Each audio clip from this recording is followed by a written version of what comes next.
বললে বলতে হয়, যেহেতু রাজনীতিতে এসে গেছি, সুযোগ পেলে কিছু ভালো করতে চাই।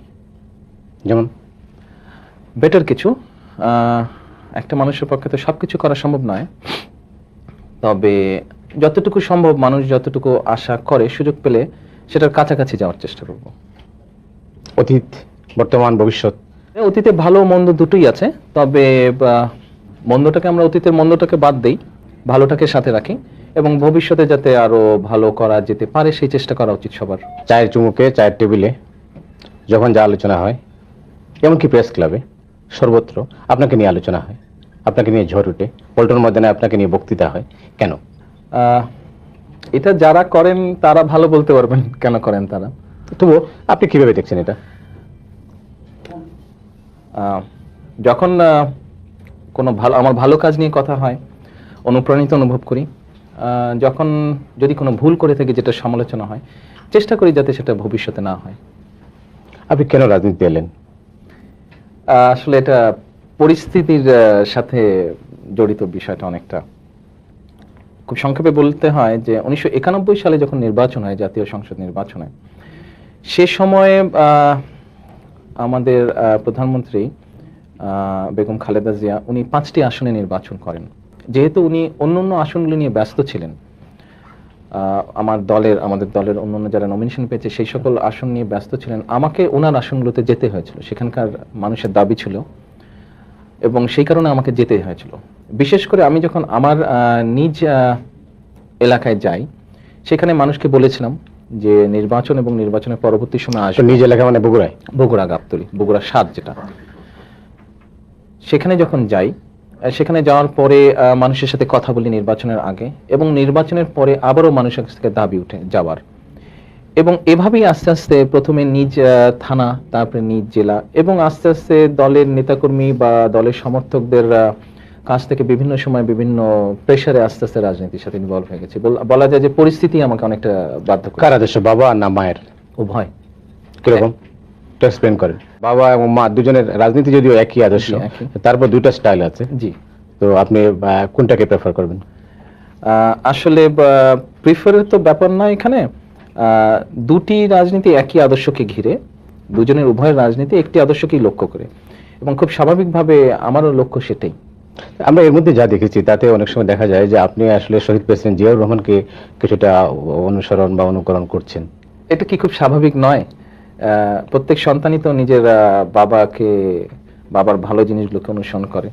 ধরা যাক আপনি এই মুহূর্তে প্রধানমন্ত্রী হলেন, তখন কি করবেন? আসলে এই মুহূর্তে এরকম কিছু আমি ভাবছি না, কাজে আমি সুযোগ তো আসবে, আপনি রাজনীতি করেন, সুযোগ আসবে, আপনার ফার্স্ট এজেন্ডা কি হবে? ফার্স্ট এজেন্ডা খুব স্বাভাবিকভাবেই থাকবে সেই আপনি যেটা বলেন ওই মুহূর্তে যেটা মানুষের কাছে ফার্স্ট প্রায়োরিটি থাকবে, কমিটমেন্টের ফার্স্ট প্রায়োরিটি থাকবে, সেগুলোকে যথাসম্ভব অ্যাজ আর্লি পসিবল সেটাকে পূরণ করা। আপনি নেপথ্যে ছিলেন, বিশেষ করে 2001 সালের নির্বাচনের আগে নেপথ্য থেকেই আপনি ভূমিকা পালন করেছেন। হঠাৎ করে সামনে এলেন, বিশেষ করে আপনি যেভাবে নেপথ্যে থেকে যেভাবে দলকে সংগঠিত করার চেষ্টা করেছেন, জাতীয় আন্তর্জাতিক ঘটনাবলী যেভাবে মূল্যায়ন করেছেন, হঠাৎ করে সামনে এলেন।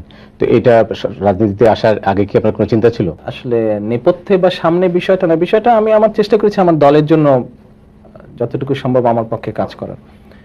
তারপরে নির্বাচনের পরে একসময় আমার দলের নেতাকর্মীদের চাপে এবং বিভিন্ন শ্রেণীর নেতাকর্মীদের চাপেই পরে আমি দেখলাম যে তাদের দাবির কাছে আমাদের দলের বিএনপি, যেটা সবচেয়ে হাইয়েস্ট ফোরাম, স্ট্যান্ডিং কমিটি, তারা সিদ্ধান্ত নেন যে অফিসিয়াল একটা স্ট্যান্ডিং দেবেন আমাকে দলে। অনেকে বলেন যে আপনি উত্তরাধিকারের রাজনীতির, আপনি নিজেই বলে থাকেন যে আমি উত্তরাধিকারের রাজনীতি থেকে আসিনি, কিন্তু এটা তো বাস্তব সত্য যে যেহেতু আপনি একই রাজনৈতিক পরিবার থেকে আপনার রাজনীতিতে আসা, তো আপনি 2002 জুন মাসে আপনি বিএনপির প্রথম যুগ্ম মহাসচিব হয়েছেন। এর পরবর্তী পর্যায়ে এখন আপনি গ্রামে গঞ্জে ঘুরে বেড়াচ্ছেন, সর্বত্র কথাবার্তা বলছেন, আলোচনা সমালোচনা আপনার বক্তব্য নিয়ে হচ্ছে। আপনি সরকারের কেউ না, অথচ আপনাকে নিয়ে আলোচনা হচ্ছে, এটাকে আপনি কিভাবে দেখেন? এটাকে আমি দেখি যারা আলোচনা করেন তারা অজ্ঞতাবশতই আলোচনা করেন। হয় অজ্ঞতাবশত তারা আলোচনা করেন, না জেনে না শুনে আলোচনা করেন, অথবা তাদের কোনো দুর্বলতা থাকে বা কোনো কিছু থেকে তারা এই বিষয়ে আলাপ আলোচনা করেন। দেখা যাচ্ছে যে আপনি রাজনীতিতে আসার আগে ব্যবসাতে আপনি ব্যবসা করেছেন, ব্যবসা করে মোটামুটি সফল ব্যবসায়ী হিসাবে পরিচিতি পেয়েছেন, তো রাজনীতিতে আসার আগে ব্যবসাতে গেলেন কেন? ওয়েল, কি করব, হয় কোথাও চাকরি করতে হবে কোনো প্রতিষ্ঠানে, অথবা নিজের ব্যবসায়িক প্রতিষ্ঠান, অথবা নিজের একটা পেশা থাকতে হবে, তো কিছু তো করে আমাকে তো রুজি রোজগার করতে হবে। না, কিন্তু রাজনীতিতে দেখা যায় যে অনেকের আবার পেশা নেই। ওয়েল, এই বিষয়ে আমি একমত নই। পৃথিবীর আপনি যে কোনো উন্নত দেশ দেখেন, ওয়েস্টার্ন ওয়ার্ল্ডে দেখেন, ইউরোপে দেখেন, আমেরিকায় দেখেন, যারা রাজনীতিবিদ আছেন তাদের কিন্তু রাজনীতিটা আদর্শ, ব্যবসাটা কিন্তু পেশা। ব্যবসাটা পেশা, রাজনীতি পেশা হতে পারে না। রাজনীতিটা হচ্ছে আদর্শ। রাজনীতি করি আমি, রাজনীতি আমার আদর্শ, কিন্তু আমার তো একটা পেশা থাকতে হবে, আমাকে তো চলতে হবে। কিন্তু সরকার সম্পর্কে আপনার মূল্যায়ন কি? দেখুন, বাংলাদেশের মতন একটি দেশে সরকার পরিচালনা করতে গেলে আমি যতটুকু বুঝি, যতটুকু দেখেছি আমি, প্রচুর সমস্যা আছে আমাদের। এবং সবচেয়ে বড় বিষয়টি হচ্ছে যে সরকার কতটুকু আন্তরিক দেশ পরিচালনার ক্ষেত্রে, সঠিকভাবে সুন্দরভাবে দেশের মানুষের স্বার্থ রক্ষা করে কতটুকু আন্তরিক তারা পরিচালনার জন্য, এটাই বোধহয় মূল বিষয় হওয়া উচিত। কাজেই সকল সমস্যাকে সামনে রেখে পর্যায়ক্রমিকভাবে যা আমাদের রিসোর্স আছে, যা যা কিছু আছে, তার মধ্যে সরকার সঠিকভাবে আন্তরিকতার সাথে পরিচালনা করাটাই বোধহয় সবচেয়ে বড়। সফলতা হয়তো পুরোপুরি আমরা পাইনি, তবে আমি বিশ্বাস করি ব্যক্তিগতভাবে যে আমরা যদি আন্তরিকতার সাথে চেষ্টা চালিয়ে যাই, সফল ইনশাল্লাহ আমরা হবই। না, বিশেষ করে দ্রব্যমূল্যটা যেটা নিয়ে সবচেয়ে বেশি আলোচনা হচ্ছে, সেটা আপনার দলের পক্ষ থেকে কি সরকারকে বলেননি? আমরা আমাদের দলের পক্ষ থেকে দলের বিভিন্ন পর্যায়ের নেতৃবৃন্দ আমরা জানিয়েছি সরকারকে, আর সরকারের যারা আছেন তারাও তো আমাদের দলেরই নেতৃবৃন্দ। আমরা চেষ্টা করেছি, আপনারা দেখেছেন বিভিন্ন সময় সরকার বিভিন্ন দ্রব্যের ট্যাক্স কমিয়েছে, ব্যাংকে যে এলসি মার্জিন সেটাও মওকুফ করে দিয়েছে। আমরা চেষ্টা করছি, আমাদের সরকার চেষ্টা করছে। বাংলাদেশের রাজনীতিতে দুটো ধারা, দুজন ব্যক্তির নামে দুটি ধারা, দুটি রাজনৈতিক ধারা চলছে। শহীদ প্রেসিডেন্ট জিয়াউর রহমানের নামে একটা ধারা, একটা রাজনীতি চলছে, আর একটা বঙ্গবন্ধুর নামে চলছে। আপনি একজন তরুণ রাজনীতিবিদ হিসাবে ভবিষ্যতের বাংলাদেশের নতুন করে আপনি স্বপ্ন দেখেন, এই দুইজন সম্পর্কে আপনার মূল্যায়ন কি? ব্যক্তিগতভাবে আমি মনে করি যে এই দুজন মানুষেরই দেশ এবং দেশের মানুষের জন্য অবদান আছে, এবং আমরা আমাদের প্রতিদিনকার রাজনীতির মধ্যে এই দুজন মানুষকে টেনে না আনাটাই বোধহয় ভালো। তাদেরকে তাদের অবস্থানে থাকতে দেওয়া, সাধারণ মানুষ কিন্তু তাদেরকে শ্রদ্ধা চোখেই দেখেন। এবার মিডিয়া প্রশ্নে আসি, যেহেতু রাজনীতিতে আবার যাবো, একটু ব্রেক দিই। রাজনীতি অনেক সময় রাজনীতি হয়ে গেল। বাংলাদেশের মিডিয়া সম্পর্কে, ইলেকট্রনিক মিডিয়া, প্রিন্ট মিডিয়া দুটোই সচল, এবং দুইটা সম্পর্কে আপনার চিন্তা চেতনা, ধারণা, ভবিষ্যৎ সম্পর্কে আপনি কিভাবে দেখেন মিডিয়াকে? মিডিয়ার মধ্যেই তো বসে আছি এখন। মিডিয়া সম্পর্কে বলতে হলে অনেক সময় আমরা লক্ষ্য করেছি যে মিডিয়ায় যারা যুক্ত আছেন অনেক সময় তাদের প্রফেশনের সাথে তাদের রাজনৈতিক দর্শনকে ওনারা অনেক সময় মিশিয়ে ফেলেন। তো আমার অনুরোধ থাকবে তাদের কাছে যে যার যার অবশ্যই ব্যক্তিগত রাজনৈতিক দর্শন আছে, এবং সেই দর্শনটার পক্ষে বা বিপক্ষে মত দেওয়ার দিন কিন্তু ভোটের দিন, তো ব্যালট, তো সেটা সেদিন প্রকাশ করাটাই বোধহয় সবচেয়ে ভালো। রিপোর্টিং যখন উনি করেন, মিডিয়াতে যারা নিযুক্ত আছেন যখন রিপোর্টিং তৈরি করেন বা রিপোর্ট করেন, সে সময় তার রাজনৈতিক দর্শনের সাথে প্রফেশনকে না মিশিয়ে শুধু প্রফেশনকে প্রাধান্য দেওয়া উচিত। যদি এটা হয়, আমার মনে হয় মিডিয়া আরো বেটার হবে, মানুষের কাছে আরো বেশি গ্রহণযোগ্য হবে। দলীয় রাজনীতি করছেন, সংসদীয় রাজনীতি কবে আসছেন? এটা কি সিলেট হবে না বগুড়া? এটা এখনো সিদ্ধান্ত নেইনি। তবুও কবে এবং কখন? আগামী নির্বাচনে আগেই আমরা দেখতে পাবো আপনি সংসদে এমপি, না নির্বাচনের আগামী নির্বাচনে?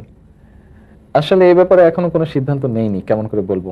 তবে স্বাভাবিকভাবে যদি হয়েও থাকে সেটা তাহলে আগামী নির্বাচনের সময় হবে, জাতীয় সংসদ নির্বাচনের সময়। বলা হয়ে থাকে জিয়াউর রহমানের একটা গুণ আছে, যেটা যার জন্য যিনি বেশ গুণ ছিল, তার জন্য যিনি যা করতেন তার বেশি প্রতিদান দিতেন। এই জিনিসটা আপনার মধ্যে আছে নাকি? এটা অনেকে বলেন, নিশ্চয়ই আপনি ভালো জানবেন এটা। না, এটা তো আমি বলতে পারবো না। এটা যারা বলেন তারা নিশ্চয়ই কিছু বিবেচনা বা বিচার করে বলেন, সেটা অন্য কেউ বলতে পারবে। বাংলাদেশের কোন বিষয়টি আপনাকে কষ্ট দেয় খুব বেশি? আপনি যখন ভাবেন, যখন একা বসে থাকেন, চিন্তা করেন, কোন বিষয়টি? কারণ 32 বছর তো একটা দেশের জন্য কম সময় না। এটা প্রশ্নটা ছোট হলেও আসলে বিষয়টা অনেক বিশাল। প্রত্যেকে যদি নিজের যতটুকু কাজ, যতটুকু সম্পর্কে যত্নশীল হয়, তাহলে কিন্তু আমরা অনেক দ্রুত পুরো দেশের পরিস্থিতি কিন্তু চেঞ্জ করতে পারবো। কিন্তু সেটা হচ্ছে না কেন? সেটা হচ্ছে না আমার মনে হয় এক্ষেত্রে বোধহয় সব রাজনৈতিক দলের সকল পর্যায়ের নেতারা, উপর থেকে নিচ পর্যন্ত সকল পর্যায়ের নেতারা, এটা কনসিয়াসনেসের ব্যাপার। আসলে এ ব্যাপারে মানুষকে সচেতন করতে হবে। শুধু বক্তৃতা দিলে হবে না, বক্তৃতা এসব বিষয়ে থাকতে হবে। বাংলাদেশের গণতন্ত্রের ভবিষ্যৎ কি? আমি মনে করি ভালো। কারণ দেখুন, আপনি যেভাবেই হোক 1991 সাল থেকে একটা ডেমোক্রেটিক প্রসেসের মধ্যে আমরা চলে এসেছি। হচ্ছে এখন 5 বছর সংবিধানের নিয়ম অনুযায়ী 5 বছর পর পর নির্বাচন হচ্ছে। হয়তো বিভিন্ন সমস্যা আছে, বিভিন্ন প্রবলেমস আছে, এগুলো একসময় শেষ হয়ে আসবে, আরো স্মুথ হয়ে যাবে সিচুয়েশন। যা বর্তমান পরিস্থিতি আমি মনে করি ভালো। আপনি কবে রাষ্ট্র ক্ষমতায় যাওয়ার চিন্তা ভাবনা করছেন আর স্বপ্ন দেখেন? এরকম কোনো স্বপ্ন টপ্ন আমি এখন, যেহেতু আপনি রাজনীতি করেন, আপনার তো ইচ্ছা থাকবেই। হ্যাঁ, এটা তো অ্যাকচুয়ালি আমি বিশ্বাস করি এটা যার কপালেই থাকুক না কেন, এটা তো উপর থেকে, এটা আল্লাহর তরফ থেকে ইশারা হবে। কাজেই যদি ওরকম ইশারা থাকে আল্লাহ, তাহলে সেটা তো উনিই ডিসাইড করবেন কবে। বাবা প্রেসিডেন্ট ছিলেন, সেনাবাহিনী প্রধান ছিলেন, মা 3 বার প্রধানমন্ত্রী হয়েছেন। তাদের হাসি, কান্না, দুঃখ, বেদনা আপনি কিভাবে দেখেছেন? এটা তো আসলে এভাবে না, বিষয়টা হচ্ছে আর 10টি পরিবার যেভাবে দেখে, 10টি পরিবারের সন্তান যেভাবে দেখে মা বাবার হাসি কান্না, আমিও ঠিক সেভাবে দেখি। যেহেতু তারা রাষ্ট্র ক্ষমতা, বাংলাদেশের মতো একটা দেশে, তারপরেও যতই হোক আমার কাছে তো উনি প্রেসিডেন্ট না, উনি প্রধানমন্ত্রী না, আমার কাছে উনি আমার বাবা, আমার কাছে উনি আমার মা। কাজে আমি ওভাবেই দেখবো। ব্যক্তিগত কিছু প্রশ্নে আসতে চাই। সংসার কেমন চলছে? সংসার একটু অভিযোগের পালায় চলছে। যেমন?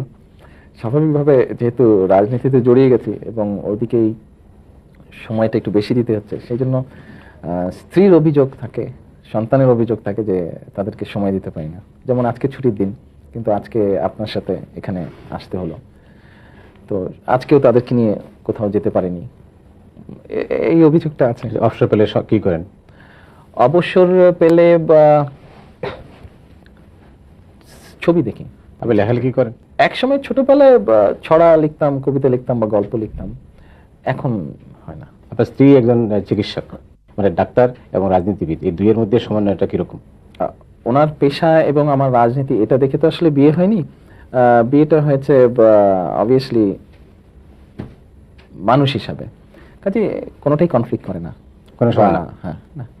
আপনি কি রাষ্ট্র পরিচালনায় মাকে কখনো অনুযোগ করেন না যে এটা এইভাবে চললে ভালো হতো?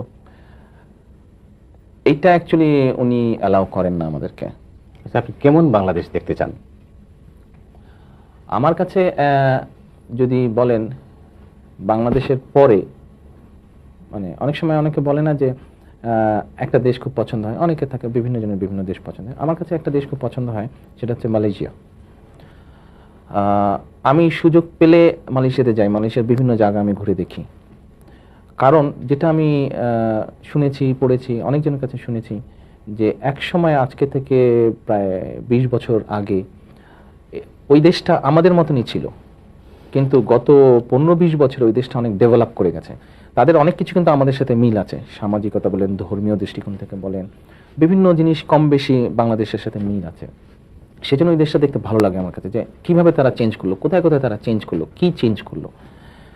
তো আমি ওইরকম একটা দেশ দেখতে আগ্রহী বা ইচ্ছা করে যে হ্যাঁ, আমার দেশে চেঞ্জ হচ্ছে, মুভ হচ্ছে, দেশ এগোচ্ছে। সেখানে তো বলা হচ্ছে যে কোয়ালিটি অফ লিডারশিপ, যেটা সেই লিডারশিপ তো বাংলাদেশে এখনো ডেভেলপ করেনি। করবে তাদের দেশে, তো তাদের দেশের নেতাদের মধ্যে থেকে লিডারশিপ ডেভেলপ করেছে, কোয়ালিটি লিডারশিপ। আমাদের দেশে করবে। আপনি কি আশাবাদী যে এরকম নেতৃত্ব গড়ে উঠবে? অবশ্যই। এবং মানে এতে খুব তাড়াতাড়ি আরো সময় লাগবে? আমি তো মনে করি বোধহয় তৈরি হওয়া শুরু হয়ে গেছে। কারণ দেখেন, এই যে বিফোর মানে 91 সাল থেকে দেশে সংসদীয় গণতন্ত্রের যাত্রাটা শুরু হয়েছে, তার আগে 9-10 বছর আন্দোলন হয়েছে, অনেক কিছু হয়েছে, কিন্তু একটা প্রসেসের মধ্যে এসছে, এখন আস্তে আস্তে এগোচ্ছে। গণতন্ত্রটা বা গণতন্ত্রের যে বেসটা আস্তে আস্তে শক্তিশালী আছে, এগোচ্ছে জিনিসটা। কাজে সবকিছু কিন্তু এরকম শুরু হবে, প্রসেস শুরু হবে। আমি মনে করি ভালো লিডারশিপের প্রসেস। কিন্তু আমাদের যে নির্বাচনী পদ্ধতি সেটা তো সম্পূর্ণভাবে দুর্নীতিতে ভরা। তার কারণ হচ্ছে যার টাকা আছে, যার কালো টাকা আছে, সেই এমপি হতে পারছে। আপনি তো একটু আগে বললেন যে বিগত নির্বাচনগুলো নিরপেক্ষ হয়েছে। না, নিরপেক্ষ হয়েছে, কিন্তু নির্বাচনে যে প্রভাব বিস্তার করার যে টাকাটা প্রভাব বিস্তার করে, এটা অস্বীকার করার কোনো পথ নাই। না, তো সেটা বন্ধ না করতে পারলে তো আপনার না, কোয়ালিটি সেটা তো আপনি কোনো আইন করে বা জোর করে বন্ধ করা যাবে না। এটা হচ্ছে যে ইলেকশন যত হবে 5 বছর পর ইলেকশন হবে, দেশের মানুষ অভ্যস্ত হবে, তখন কিন্তু দেশের মানুষের কনসাস হয়ে যাবে, মানুষ সচেতন হয়ে যাবে যে অ্যাকচুয়ালি এইগুলো না কে তাদের জন্য কি বলছে বা কি করতে চাচ্ছে। মানুষ যত কনসাস হবে এই জিনিসগুলো কিন্তু আস্তে আস্তে সরে যাবে। একসময় হয়তো খুব বেশি ছিল, এখন কিন্তু কমে এসছে, কারণ নির্বাচনের সাথে নির্বাচন না করি কিন্তু নির্বাচনের সাথে প্রত্যক্ষভাবে তো জড়িত। আমি দেখেছি, আমার যেটা ব্যক্তিগত এক্সপিরিয়েন্স সেটা হচ্ছে যে এইগুলো জিনিস কিন্তু আস্তে আস্তে আস্তে আস্তে কমে যাচ্ছে। পেশি বলেন, টাকা পয়সা বলেন, মানে মাসল বলেন, টাকা পয়সা বলেন বা ভয় ভীতি, এগুলো কিন্তু কমে যাচ্ছে। মানুষ কিন্তু এখন কনসিয়াস হয়ে যাচ্ছে, তারা কিন্তু চিন্তা করে। আমরা যত যাই বলি না কেন, গ্রামের মানুষ কিন্তু বা মফস্বলের মানুষ তারা কিন্তু চিন্তা করে। তারা আপনি কি বললেন আজকে রাজনীতিবিদ হিসাবে কি বলতে চাচ্ছেন, তাদের জন্য কি করতে চাচ্ছেন, আপনার ভবিষ্যৎ পরিকল্পনা কি, এগুলো কিন্তু তারা চিন্তা করে। শুধু মাসল বা ভয় ভীতি বা টাকা পয়সা কিন্তু মানুষ এখন তার মানে মানুষের মধ্যে একটা পরিবর্তন লক্ষ্য করা যায়। ইয়েস। আগামী নির্বাচনে বিএনপি কেমন ফল করবে বলে আপনার ধারণা? আমরা যদি ভালো করতে পারি, অন্তত মানুষের সামনে যদি অন্তত এতটুকু প্রমাণ করতে পারি দেশের মানুষের সামনে যে অন্তত ভালো করার জন্য চেষ্টা করছি আমরা, আমাদের আন্তরিকতাটা, সৎ আন্তরিকতাটা যদি প্রমাণ করতে পারি, ইনশাল্লাহ ভালো করব। আমাদের যদি আরো সম্পদ না বাড়ানো যায়, তাহলে কি করে আপনি ভবিষ্যতের যেটা আপনার স্বপ্ন দেখাচ্ছেন, বলছেন বা সবাই বলছেন যে বাংলাদেশের একটা বিরাট একটা পরিবর্তন হয়ে যাবে মানুষের, এটা কি সম্ভব? মানুষের সম্পদ তো খুব লিমিটেড, সীমিত। সম্পদ লিমিটেড, সম্পদ তো বাড়ানো যায়। আমরা সবাই মিলে যদি চেষ্টা করি, আমরা সবাই মিলে যদি কাজ করি, আমি একটু আগে কথা প্রসঙ্গে যেটা বললাম, অন্তত যার যতটুকু কাজ ততটুকু যদি আমরা সিনসিয়ারলি করি, ওই 8 ঘন্টা অফিসে যদি যতটুকু কম সময় সম্ভব ওয়েস্ট করে বাকি সময়টা সত্যিকারভাবে সিনসিয়ারলি যদি তার যেটা দায়িত্ব সেটা পালন করি, তাহলে অবশ্যই সম্ভব। সম্পদ বাড়ানো সম্ভব, সংগঠিত করা সম্ভব, দেশকে এগিয়ে নিয়ে যাওয়া সম্ভব। এটা একটা প্রশ্ন না করলেই নয়। কারণটা হচ্ছে যখন মন্ত্রিসভা গঠিত হয়, পরবর্তী পর্যায়ে বলা হচ্ছে যে 60 সদস্যের যে মন্ত্রিসভা হয়, তাতে আপনার অনেকখানি ভূমিকা ছিল।